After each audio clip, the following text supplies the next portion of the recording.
Bismillahirrahmanirrahim. Alhamdulillah, syukur kita pada Allah Subhanahu Wa Taala. Kali ini Nabi nak kongsikan untuk semua kelebihan ataupun fadilat surah Yasin itu sendiri. Yang nombor 7 ni best. Dia ada 7 kelebihan. Tapi yang nombor 7 tu best. Jadi, nak dengar? Tunggu sampai habis. Yang pertamanya adalah diampunkan segala dosa-dosa dia.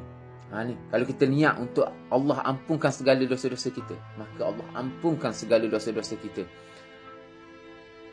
Yang keduanya adalah untuk kenyang.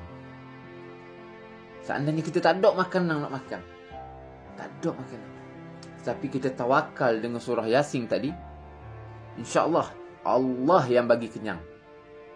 Yang ketiganya, saat kita buntu nak buat sesuatu jalan ataupun nak buat pilihan dalam kehidupan kita, ambil surah Yasin, baca, minta Allah beri petunjuk pada kita, minta Allah bimbing kita. InsyaAllah Allah akan beri jalan yang terbaik untuk kita selesaikan masalah tersebut ataupun jalan kebuntuan pada masalah tersebut. Yang keempatnya, baca pada makanan. Makan tu ada contoh makanan tu untuk seorang. Tetapi bila kita baca pada makanan tu dengan niat, kita nak cukupkan makanan tersebut. Asbab berkat daripada bacaan Yasin tadi, makanan tu cukup untuk 2 orang, untuk 3 orang, mahu pun 4 orang. Yakin. Yang penting yakin.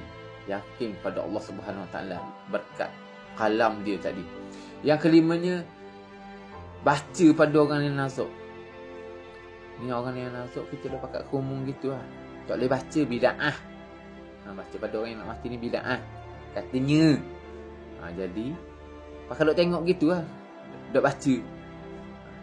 Nabi kata baca pada orang yang nak mati, maka Allah permudahkan urusan dia, urusan untuk dibalik bertemu Allah.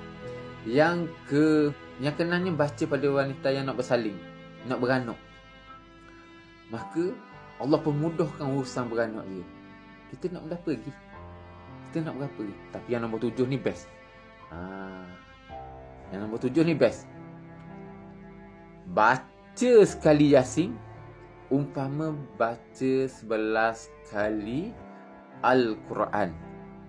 Sebab apa? Sebab Yasin ni adalah hati Al-Quran. Jadi siapa yang baca 1 kali, umpama dia khatam 11 kali Al-Quran. Dah tahu dah kan kelebihan-kelebihan dia. Apa lagi? Beramal lah.